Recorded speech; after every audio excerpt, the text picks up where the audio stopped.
Dans le tourbillon incessant de la vie quotidienne, Yu Do-hyuk n'était qu'un visage parmi tant d'autres, un jeune homme ordinaire perdu dans la foule. Un étudiant ordinaire, aux prises avec son poids et le poids des études, jonglant entre les cours et les devoirs, souvent submergé par la pression. Mais derrière cette façade banale, brûlait en Do-hyuk une détermination silencieuse, une soif de changement, d'une vie meilleure, plus épanouissante. Il rêvait de se libérer de ces chaînes invisibles. Armé d'une volonté de fer, je me suis imposé une discipline de Spartiate. Chaque jour, je repoussais mes limites, que ce soit à la salle de sport ou à la bibliothèque. Régime draconien, heures interminables de révision. Je ne laissais rien au hasard, chaque détail comptait. Lentement, mais sûrement, j'ai vu mon corps se transformer. Les muscles se dessinaient, la fatigue se dissipait. Les kilos superflus ont fondu, laissant place à une silhouette plus fine, plus athlétique. Une nouvelle confiance en moi émergeait. Ses notes, autrefois médiocres, ont connu une ascension fulgurante. Chaque examen était une nouvelle victoire. Il excellait dans toutes les matières, surprenant ses professeurs et laissant ses camarades pantois. Son intelligence et sa persévérance étaient enfin reconnues. Au milieu de ce tumulte, une lueur particulière brillait dans ses yeux, celle de Choi Ji-min. Elle voyait en lui ce que les autres ne voyaient pas. Je suis devenue sa confidente, son roc. Nous partagions nos rêves, nos peurs, nos espoirs. Notre lien s'est mué en une amitié profonde, un refuge contre les épreuves de la vie. Ensemble, nous étions invincibles, prêts à affronter le monde. Un après-midi d'automne, alors que Do-hyuk et Jimin flânaient dans les rues animées de Séoul, un événement extraordinaire vint briser la monotonie du quotidien. Les passants, absorbés par leur routine, ne pouvaient imaginer ce qui allait se produire. Le ciel bleu-azur fut soudainement transpercé par d'immenses colonnes de lumière aveuglantes. Ces faisceaux lumineux semblaient descendre directement du ciel, comme des messagers d'un autre monde. Des tours gigantesques, d'une blancheur spectrale, ont surgi de nulle part, dominant l'horizon de leur présence imposante.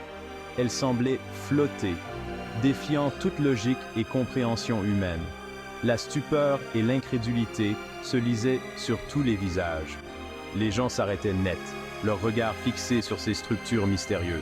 Le monde entier était plongé dans un abîme de stupeur, suspendu à un fil ténu entre la réalité et l'imaginaire. Partout, des foules se rassemblaient, cherchant des réponses à ce phénomène inexplicable. Les tours, majestueuses et terrifiantes à la fois, semblaient défier les lois de la physique. Leur présence imposante jetait une ombre sur la ville, ajoutant à l'atmosphère de mystère. Elles étaient là, palpables, impossibles à ignorer. Les gens tentèrent de les toucher, comme pour s'assurer qu'elles étaient bien réelles. Des murmures inquiets ont commencé à serpenter à travers la foule. Les conversations étaient remplies de spéculations et de théories. Que signifiaient ces apparitions soudaines? Les gens se demandaient si elles étaient un présage, un avertissement. Étaient-elles les signes avant-coureurs d'un cataclysme imminent? L'incertitude et la peur se lisaient sur les visages, alors que chacun cherchait des réponses dans le ciel. Do-hyuk et Jimin, pris dans le tourbillon de la foule paniquée, trouvèrent refuge dans un marché couvert. L'atmosphère était électrique, lourde de présages. Et puis, sans crier gare, le temps s'est arrêté, littéralement figé. Les gens autour de nous se sont figés sur place, comme pétrifiés, transformés en statues de cire. Leurs expressions, figées dans le temps, reflétaient à la gamme d'émotions qui les avaient traversées quelques secondes auparavant. La peur, la surprise, l'incrédulité. Do-hyuk, pétrifié, sentait son cœur battre à tout rompre dans sa poitrine. Le silence était assourdissant, irréel, d'une intensité inouïe. J'ai tendu la main pour toucher Jimin, mais ma main a traversé son bras comme s'il s'agissait d'un spectre. Soudain, le silence fut brisé par un cri déchirant. Un homme, les yeux exorbités, brandissait un couteau de boucher. Ah, Il s'est jeté sur la personne la plus proche, une vieille dame figée sur place, et l'a poignardée à plusieurs reprises.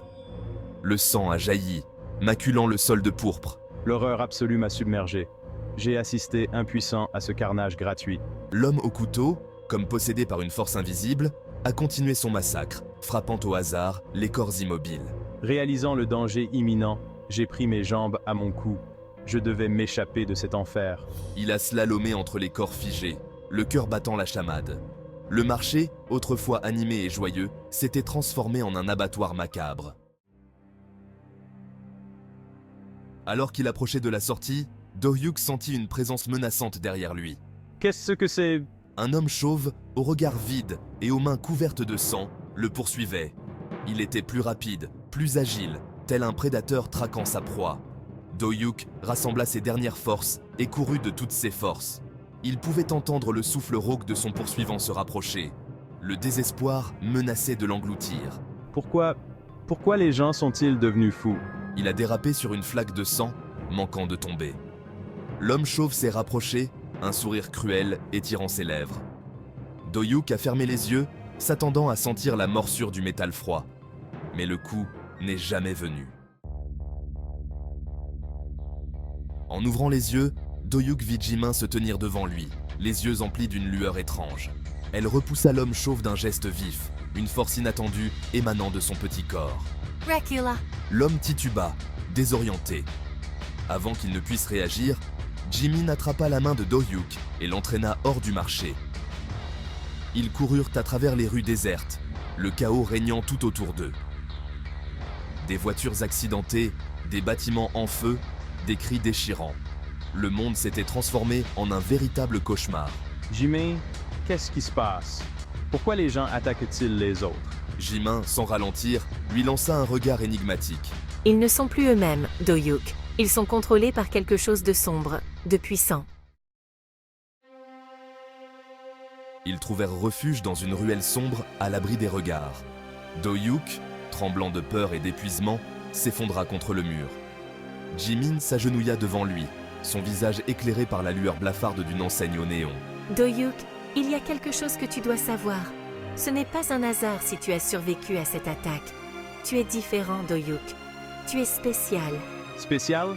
Qu'est-ce que tu veux dire? Je ne suis qu'un étudiant ordinaire. Jimin secoua la tête. Non, Do-hyuk. Tu es bien plus que ça. Tu as un destin à accomplir. Un rôle crucial à jouer dans ce qui va arriver. Ces paroles résonnèrent dans l'esprit de Do-hyuk, se frayant un chemin à travers le brouillard de la peur et de la confusion. Jimin posa sa main sur le front de Do-hyuk, ses yeux brillant d'une lumière intense. Une vague d'énergie traversa son corps, le laissant faible et étourdi. Des images commencèrent à défiler devant ses yeux, des flashs d'événements futurs, de batailles épiques, de créatures monstrueuses. Il vit des gens dotés de pouvoirs extraordinaires, luttant contre des forces obscures.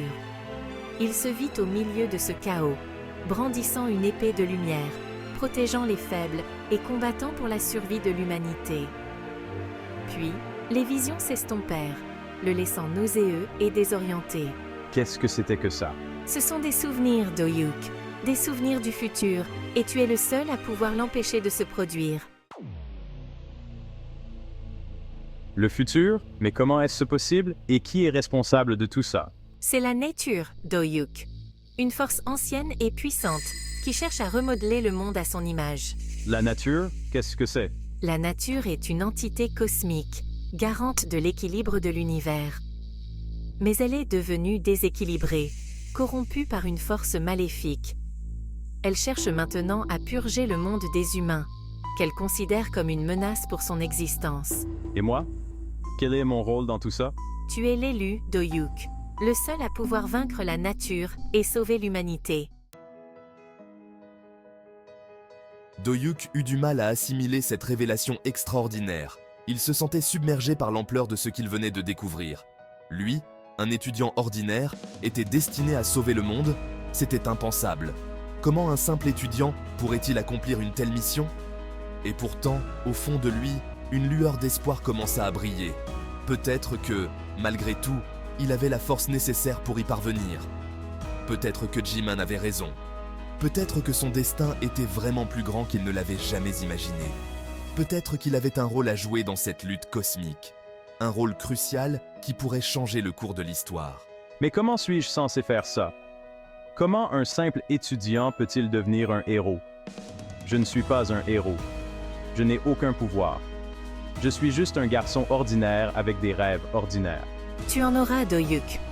Tu découvriras des forces en toi que tu n'aurais jamais imaginées. Tes pouvoirs se réveilleront bientôt. Ils émergeront quand tu en auras le plus besoin. Et quand ils le feront, tu seras prêt à affronter la nature. Tu seras prêt à te battre pour ce qui est juste. Tu possèdes un potentiel latent, une force intérieure qui sommeille en toi. Une force qui ne demande qu'à être libérée. Les événements de cette journée, aussi tragiques soient-ils, ont déclenché quelque chose en toi. Quelque chose de puissant et de transformateur. Tu es sur le point de t'engager sur un chemin extraordinaire. Un chemin semé d'embûches et de dangers, mais aussi de gloire et de triomphe. Un chemin qui te mènera à découvrir qui tu es vraiment. Quand mes pouvoirs se réveilleront-ils? Bientôt. Très bientôt. À minuit pour être précis. Viens, Do-Hyuk. Nous avons beaucoup de choses à faire avant le lever du soleil. Do-Hyuk hésita un instant, puis prit sa main. Il ne savait pas ce que l'avenir lui réservait, mais il était prêt à l'affronter. Il avait trouvé un but, une raison de se battre. Il allait devenir le héros dont l'humanité avait besoin, le sauveur du monde. L'éveil était proche.